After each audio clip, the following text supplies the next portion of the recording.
ce facultate ești? Am intrat la facultate de psihopedagogie specială și mă întreb cum este la facultate. Da, Cum este? foarte fain, numai că am foarte multe învățat și foarte complicat. Poftim, n-am înțeles. Am Te spus, nu repetă. am spus că am la facultate, este foarte complicat și foarte multe învățat. Mă deranjează comodul de acolo. Am spus că am la facultate, este foarte complicat, pentru că este foarte multe învățat. Este foarte mult de educat. Interesant, oare este ce la facultate? Cum reușești să comunici când este zgomot? Nu prea pot înțelege când omul vorbește ceva. Dacă muzica este prea tare sau când vorbesc cu un profesor și un coleg care face nu pot înțelege ce spune profesorul. Mă deranjează comodul pentru că așa eu nu îmi pot controla foșa cât vorbesc cu cei din jur. Uneori când cineva vorbește cu mine, eu își spun da, când de fapt n-am înțeles din cauza comodului. Mă bucur să te văd. Ce mai faci? N-am înțeles, ai putea repeta. Mă bucur să te văd. Ce mai faci? Nu te înțeleg că ești departe. Vreau ca noi să fim la același tipe, nu-i pe așa, că de rost să dai și eu pe scaun. Comunicarea ar fi mult mai ușor. Așa faci. Foarte cald afară. Foarte cald. N-am înțeles. E cald afară. Da. Mie mi se pare și mie același lucru. Nu știi, strandul este deschis? N-am înțeles. Nu văd bine din cauza soarelui.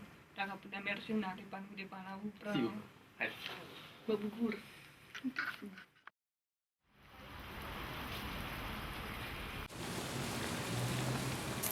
Bună, fetelor!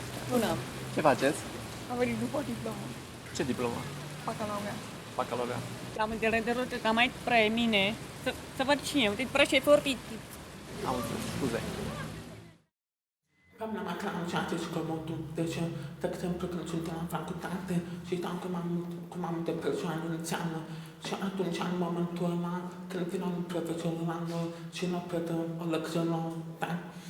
Exact în momentul ăla, când proful sau profesorul se tot plimbă și eu fiind, am probleme cu audiu și stau pe bancă, și nu pot să-mi dau seama despre ce vorbește profesorul, pentru că tot timpul se plimbă, atât se întoarce cu spatele către mine, se uită la șam, și eu nu-mi dau seama. Atunci, aceste lucruri mă tranșează. Cum a fost la examen? Cum a fost la examen? Ai știut la examen? Dar repede de rău. N-am înțeles. Cum a fost la examen? La ce ți-a fost mai greu? Istoria. Mi-a plăcut niciodată materia asta. Și nu ai putut să alegi altceva. Nu. N-am avut de ales. În vacanță, unde ai fost în vacanță?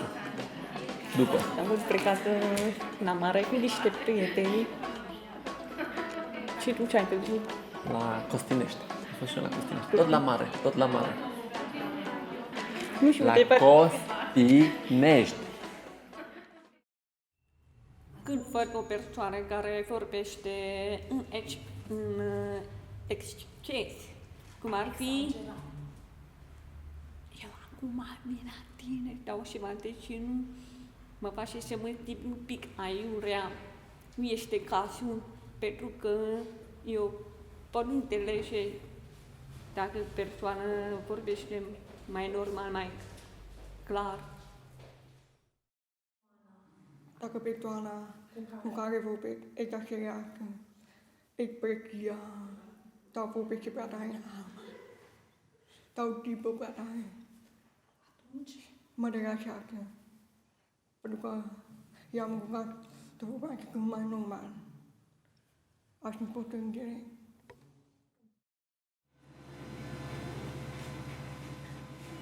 Bună ziua! Bună ziua! Vin de la liceu și am venit să mă interesez de un loc de muncă și aș putea să o fac. Ce loc de muncă? Copiii n-am înțeles de rost de dat niciun telefonul. Ce vă interesează? De un loc de muncă, așa, mi-a șovac. Trebuie să completați o cerere. Copiii n-am înțeles. Dar în față, Trebuie să completați o cerere. ok, am înțeles. Vă scrieți aici numele, În partea mea. vă scrieți numele.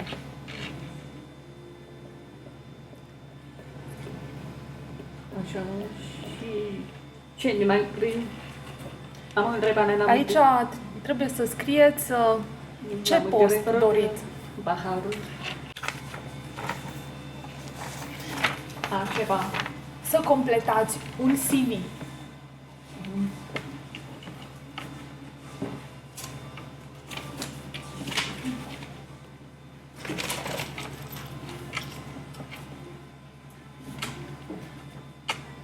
Nu înțelegeți? Nu. CV, curriculum, vitae, Am înțeles. cu studiile pe care le aveți, experiența în muncă, ce abilități aveți de comunicare, de lucru. Ați mai lucrat? Niciodată. Așa. Interviu în... Interviul va fi în data de 13 septembrie. L-am înțeles, fără să vorbim în partea mea. Așa puteți comunica mai ușor. Îmi cer scuze. Fiecare și o problemă. Interviul va fi în 13 septembrie. Am înțeles unde se face interviu aici. Interviul se face aici. Când văd o persoană care vorbește în același timp, mănâncă. Eu nu pot să înțeleg despre ce vorbește. Pentru că pentru mine este important să citesc pe puse. Pentru a comunica eficient cu persoanele cu deficiență de auz, este bine să respectăm niște reguli de comunicare. Este recomandat că atunci când dorim să inițiem o conversație cu o persoană cu deficiență de auz, să îi atragem atenția. De asemenea, trebuie să avem grijă ca interlocutorul să ne vadă tot timpul fața. Dacă este posibil să ne situăm la același nivel și lumina să fie tot timpul pe fața vorbitorului. De asemenea, se recomandă ca să respectăm o distanță de 1 metru și jumătate pentru a facilita comunicarea, respectiv citirea de pe buze. Atunci când comunicăm cu o persoană deficientă de auz, este bine să utilizăm o vorbire clară, fără să strigăm, fără să avem o mimică exagerată, dar putem utiliza unele gesturi simple pentru a ușura înțelegerea. Dacă nu vom reuși, putem să transmitem informațiile ce nu sunt accesibile prin scris. Ar fi bine ca în încăperea în care ne aflăm, zgomotul de fond să fie redus la minimum. Ar fi bine ca atunci când comunicăm cu persoanele deficiente de auz să încercăm să le înțelegem și să nu dăm răspunsuri în locul lor.